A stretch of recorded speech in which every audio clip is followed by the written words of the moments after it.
Beach break, beach break, beach break, beach break, beach break. That's right, it's beach break.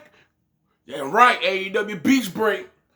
Okay, so let me just tell you this right here, right now, that this is Big B, and you're watching Wrestling Forever. And this is the AEW Beach Break review and results.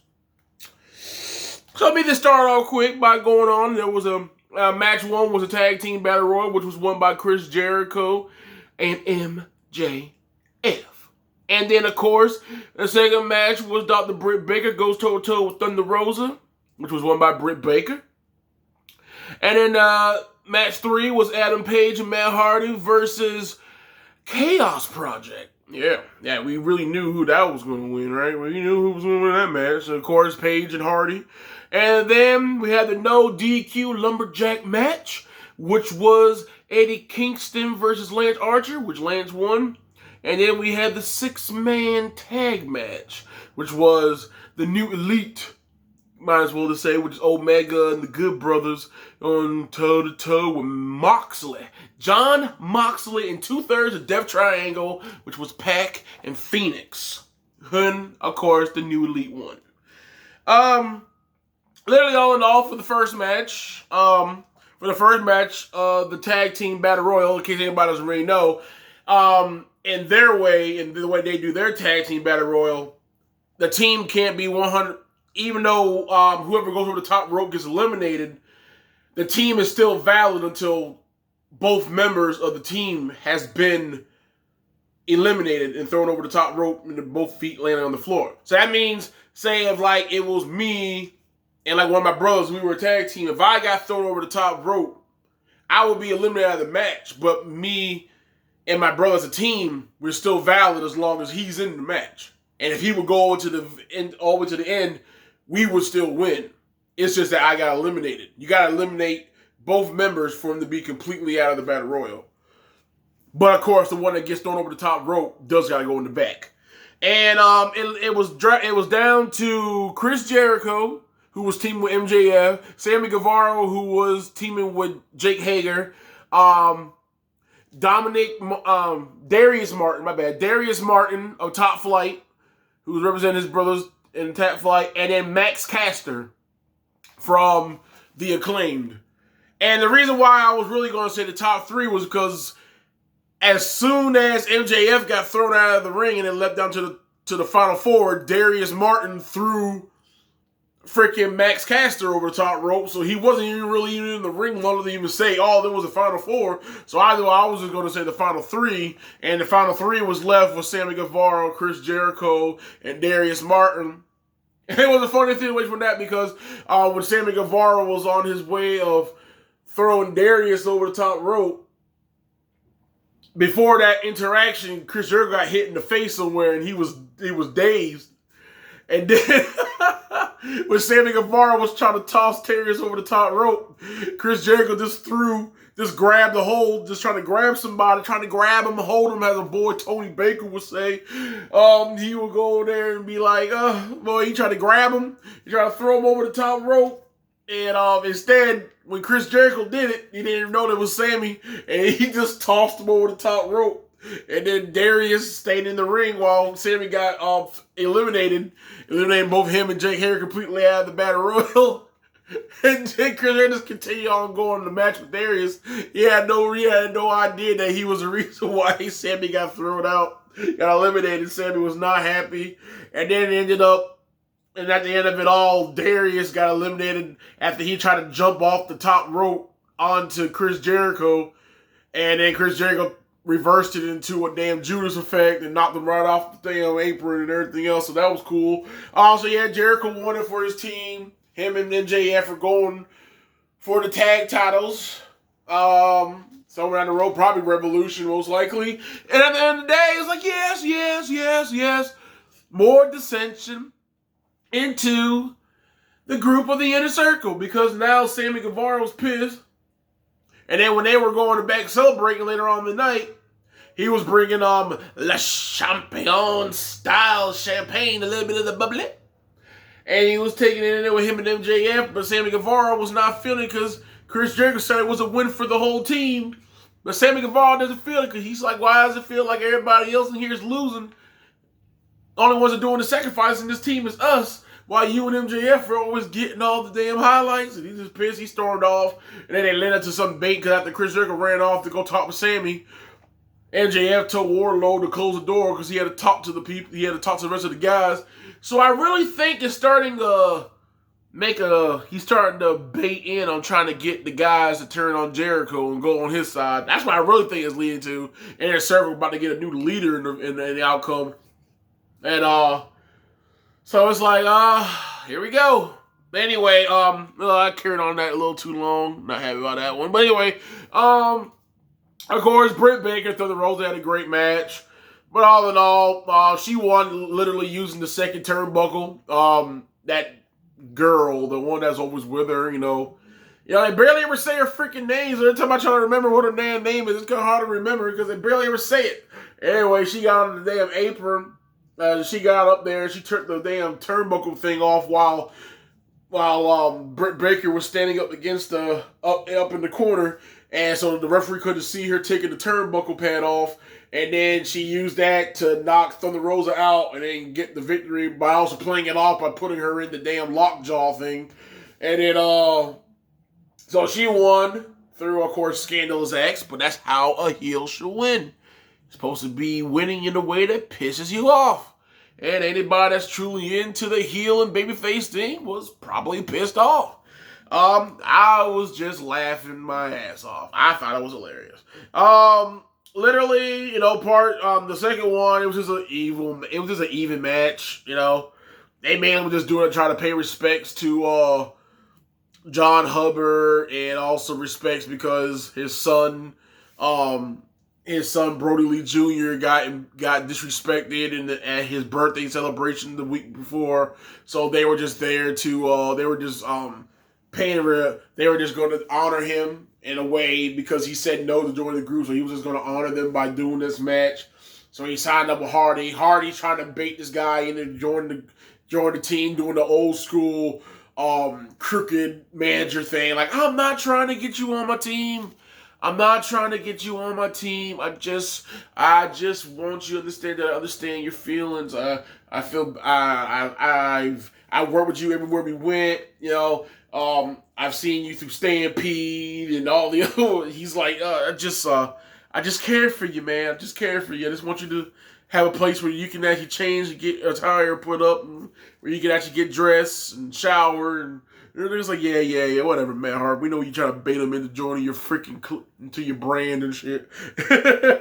Which it might work. It might work. That's what Adam Page might need. He might need a heel turn or something. Along with that one, so yeah, Adam Page, like I said, Adam Page and Matt Hardy won that match by proper pinfall. And then, of course, Lance Archer and Eddie Kingston. It was more like a slugfest than anything. But Lance Hardy got the best of Eddie Kingston at the end of it. He won. And then at the same time, then in the 6-man tag match, that was probably one of the best matches up there with the Kenny and Phoenix match. I ain't gonna lie, that was and up there with the John Moxley and Kenny Omega match too, late last year. Hey, it was a pretty damn good match. It was a damn good match. A lot of hot spots in that one. I'm not even know if I can even. I'm not even gonna try because, man, shoot, I'll be sitting here. I probably miss half the crap, man. I have to sit here and watch the match while I'm doing this shit to even tell you guys all that stuff. But I'm just telling you, man, if you ain't watching, go watch it. I'm telling you, go watch it. It is worth every ounce of that match. That match was great. And then, of course, they got the pinfall on Phoenix. Which is at the same time misunderstandable because right now the two out of those three guys are on that side of the team. The ones that are pushing to the moon right now in some way or form are keeping as major competitors as Pac and Moxley. So Phoenix will have to take the pinfall right now because any other ones taking the pinfall right now. Moxley already took a couple pinfalls already or bad attacks. So you don't really want him to take too many losses right now and lead up to a possible rematch. So so it was good though. It was a great match. And then of course at the end of that match, we had a surprise visit from New Japan Pro Wrestling. Yes, Kenta. Kenta showed up, but of course we all saw it on the internet that John Mox during that event that was here in America, he had attacked Kenta, so we kind of already knew that Kenta was going to show up. But it was still fun to see him. I really think AEW is trying to grab as many freaking Bullet Club members they can find and put them on the show in some way or form. Another Bullet Club member, and he's So Kenta got his payback on Moxley, so I'm pretty sure we're going to see Kenta a little bit more for about the next several weeks or so until him and Moxley have that match. So I mean that was a good way to end it. It was fun, and let me see. We had the damn wedding thing. I already told you I don't really care for that stuff, but I think they even had I want to get his name right. I don't want to say it wrong. What's your name, sucker? Oh, yeah, James Mitchell. I mean, that's what they kind of did with the same damn wedding style thing that they did for Impact Wrestling. Only instead of this time, it ending with a gunshot and the lights going out. This time, this time it was just, the cliche style thing of a thing, but they did a lot of jokes about like how picking on WWE, how WWE will always have somebody in the surprise box, or or somebody is always trying to interrupt what someone says. If anybody believes that these two should not be together, hold you speak now or forever hold your peace thing and all that shit they brought. I mean, that was all funny. I ain't gonna lie, I found it all funny. But, I mean, we all kind of knew that somebody was going to interfere in the thing. They always do it. It's like history for everywhere you go now because there's only been one wedding in all the history of wrestling that has never been interrupted, and that is damn Macho Man Randy Savage and Miss Elizabeth's wedding. Outside of that one, everybody else just gets interrupted. It's like, nah, Miss Elizabeth and Macho Man Randy Savage's wedding at that time was one of the most impactful things ever in history. Nobody gets to top that. Nobody gets to do that. You don't get to go on that ground. No. That's forever sacred ground. Yours is getting messed up.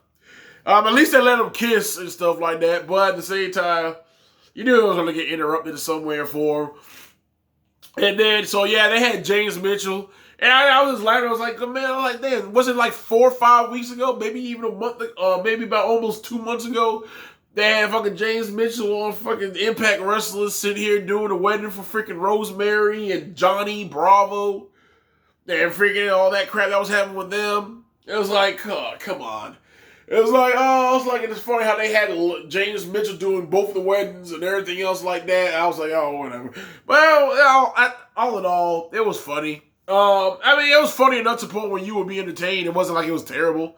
It's just that I just don't really find anything entertaining about the Miro, Kip Sabian, and freaking Penelope Ford storyline. I think it's just a waste of Miro's time. I really think Miro should be going to do something else. But, whatever. If you enjoyed it, I'm pretty sure it was worth your time.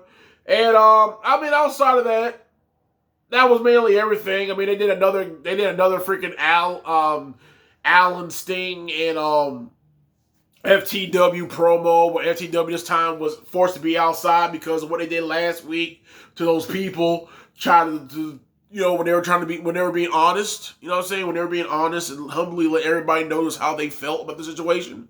So, it was understandable and I respected how they were being honest with us. Same time, I mean, you did jump 3 innocent men that had nothing to do with this because you guys wanted to tell everybody you were hoodlums too. So, they got forced to be out to not be able to go into the building. They were restricted from ever going into the building that night.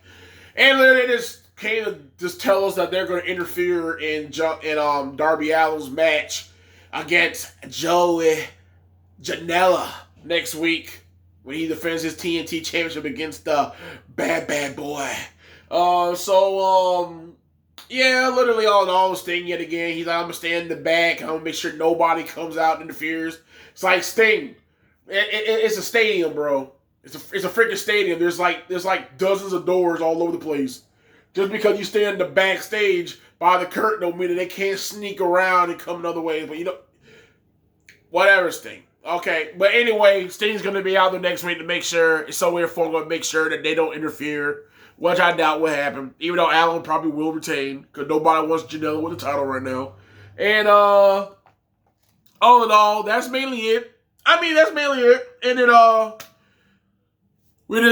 they gave us the bracket stuff too about, they finally started advertising the women's tournament. I would suggest you just go up online. I'm pretty sure somebody probably got the whole bracket thing. I was trying to zoom through it a lot. I was watching the things and getting through the stuff that was mainly important I had a busy day today, and I had to get through them. I was like, oh boy. So all in all, definitely like a 4.5 day. It was good. It was good. Even I don't feel the Miro situation doesn't mean that I don't see that it wasn't entertaining. I just don't really care for the storyline because I don't really see nothing coming out of it for Miro. So, but all in all, yes, a great show, great show, and I would totally watch it if you're an AEW fan. If you're a wrestling fan, you're definitely going to enjoy it. Especially the main event match. The main event match was the absolute best. That would be worth almost the whole 2 hour wait. Trust to believe, downright great. Beach break, yeah, that's me. And so at the same time, it's like, yeah, can't wait the next week. All you can do, right? All in all, man, as always, if you like what you heard, thumbs up. Leave a comment down below so we know how you guys felt. Did you guys enjoy Beach Break? Did you think it could have been better? Did you think some of them were lackluster? Did you think they were actually perfect and spot on? Did you really care for the wedding? Did you find it funny that they use a bunch of cliche jokes on all the things that usually would happen in WWE on their weddings? And all in all, yes. It was a good one, right? Saying, share this video around, along with it. Hit the bell for future notifications. And as always, my friends, till next time, wrestlers forever. Be safe. One love.